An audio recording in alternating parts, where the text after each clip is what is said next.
Yes, welcome back to the Sports Show. We're in the last quarter, mate. Now, we opened the show talking about Tex Walker, so we want to move on from that. But, of course, there was a showdown on the weekend. There was a showdown. Port v the Crows. Most people thought going into that game, Port, it's a runaway. Yeah. It's a runaway. And we know showdowns the evidence says that's not really what happens all that often. Very true. The Crows looked like they had them for a large portion of the game. Yeah. And then Port were good enough to come over the top and win the game. Yeah. Low scoring game. Now, normally people go, low scoring, it's a boring game. Yeah.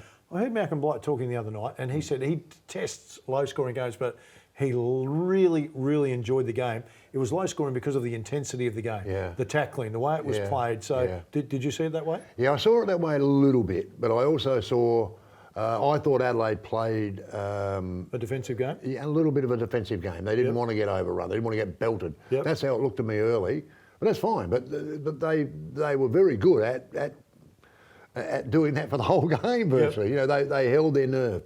I thought Adelaide were pretty good. They were pretty good, but pretty good doesn't win your games. No, Port Adelaide were the better team. Yeah, well, in the end, they got over them because they were a better team. They accomplished what they needed to for the game. All you need to do is win. The margin's irrelevant. You just need to win. Yeah.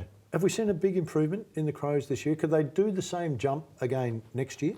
Gee, I don't know, mate. I'm still a bit worried about their list. Looks like Lynch is gone. Well, They're he is not gone. re-signing Yeah, he's him. gone. Yeah. Are you surprised? No, I'm not surprised because he hasn't played a lot of footy this year. I think he's kicked 30. a total of 6 goals, maybe. Yep. That's all. No, I'm not surprised at that. I'm not surprised because I know Matthew Nicks. Yep. And I know that he learned a lot from his time at Port Adelaide and whatever. You cannot be frightened to make list decisions. Yep. And maybe that. And they need to. And they need to. I'm still not convinced with their list. I'm still not totally convinced with their list. If they lose Tex, say next year, if he decides, well, mate, I'm done. Yep. And Adelaide have come out and said there's no guarantee of a contract for Tex. Now I'm not sure they should have done that, but anyway, I agree with that. That's what they've come out and said. Just quickly, and I know we're going to digress, and then we won't get back to it, but. Does it look to you like they've been supportive of Tex? No. When I read that statement this morning, it looked to me like they were distancing themselves from Tex. Yeah. That's what it looked like to me. They're saying, no, we are distancing ourselves from the racial remark. But then to say in the same breath, but there's no guarantees that Tex will be offered a deal next year. Whereas 5 weeks ago, he will definitely be offered a contract for next year. So it looks to me like they're moving him on.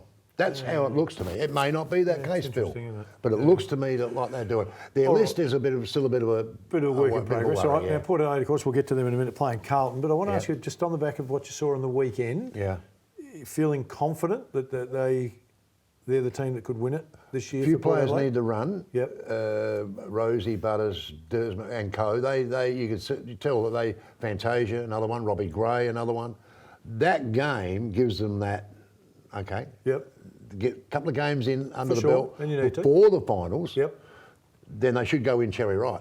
And you need them to be. And you need them to be cherry right. But they can do it. And Port can. There's no doubt Port can do it. Have you felt a shift, mate? That normally in the two town we're in, you love the Crows, don't like Port Adelaide. Love Port Adelaide, don't like the Crows. But there's always been that little general respect. So when the Crows made the final, I know the die-hard hate the Crows, don't care if they win or not. But there was a respect coming from a lot of the Port people hoping that they could do well in 2017.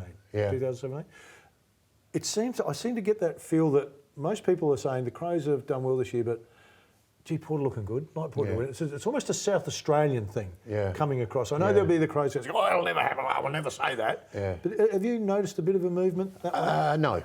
No, because in 2017 I wanted Richmond to beat them by so many goals. There we go. So you're the diehard. Well, I go, but see, I go back to 1990. Yeah. I go all the way back there. So you hold the grudge? I hold the grudge. Yeah. I'm a grudger. All right, so let me say you haven't felt that way, but do you think there has been... No, mate, I know Port supporters. So there's not... I don't think... You don't think some of them... No, the Crow supporters. I'm talking about the Crow supporters that are saying, wouldn't mind if Port did okay. No, mate. Do you reckon they're off them?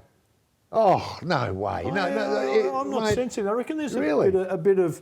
We can't do any good because we're not going to make the finals. Yeah. There's a chance the grand final could be played here. Yeah. I'd rather go to the grand final and be cheering for a team from South Australia than watching West Coast and Richmond play. Yeah. Well, mate, I'm going to be honest. I'm going to be honest with you. I'd rather have a fork in my eye than barrack for Adelaide in a final. There you go.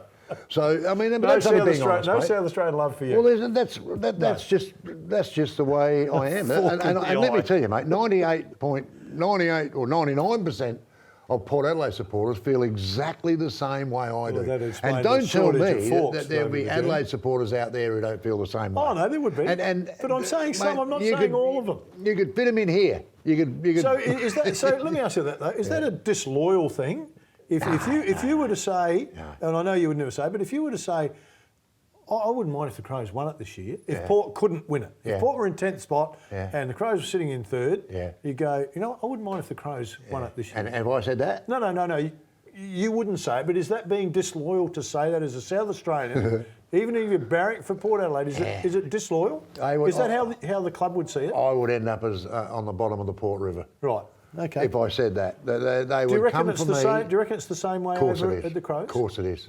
Of course it is, Phil. Really? There is only one rivalry, real rivalry in AFL football. I know there's a rivalry. Real deep rivalry, and that's Adelaide-Port Adelaide. Forget the rest. All right, you might have your greater love for your footy club than for your state. That's what you're saying. Well, Port Adelaide are a footy club. Yeah. South Australia's your state. Adelaide is a McDonald's. So you're barrack for anything else in South Australia as long as it's not footy. As long as it's not footy. No, mate, I don't care. I don't even look at what Adelaide are doing. And never have. So I'm not worried about it. I think you need to broaden, mate. I think you need to broaden. Well, with Joe Cheaty earlier in the show, mate, they're looking at other teams to see how they improve. Really? So. Well, we can't be looking at Adelaide, otherwise we bottom. We prefer to be up the top. Okay, I can see I am beating an iceberg with a little pick here, mate. Well, about mate, the size of a toothpick. Mate, I was only being honest with you. I love your honesty, mate. I love your. Hey, quickly before we go, Tommy Rockcliffe retiring. Yeah. You know, he comes out with 208 games, 154 for the Lions, of course, and 54 with the Power. Yeah. Popular man down there. Injuries. I mean, he had some illness. He was nearly in a wheelchair at one stage. He was, mate. Yeah. You know, he's still going to stay there in a coaching role. I believe that they're looking at that because he is staying right now doing some coaching within the Magpies and whatever. So, yeah, Tommy could be around. You'll see him at the club for possibly. A little bit longer. Yeah, I think he's quite happy settled here in SA and whatever. So yeah, I do. Yeah, I do. Okay. And a very popular man, I might add. Michael Voss still in the running for the. Well, Vossi's always in the running, isn't he? Is he? He really is, isn't he? For a lot of jobs, he always gets mentioned in a lot of jobs. Yep. And mate, he's a coach. So you know, if you win it this year, there's a chance you lose a couple. Because as soon as you win it, everyone comes scampering for that intel. Well, mate, I've said this before, haven't I? Hardwick, Clarkson, Stewie Jude, Brendan Lade. Do you want me to go on? I'm trying to broaden your horizons, mate. Once you're on the bike, they're all Port Adelaide people. They're coaching all over the place. Off the bike, mate. It's time for us to go. Hope you've enjoyed the Olympics, everybody. Hope you've enjoyed tonight's show. We look forward to your company next week. Bye for now.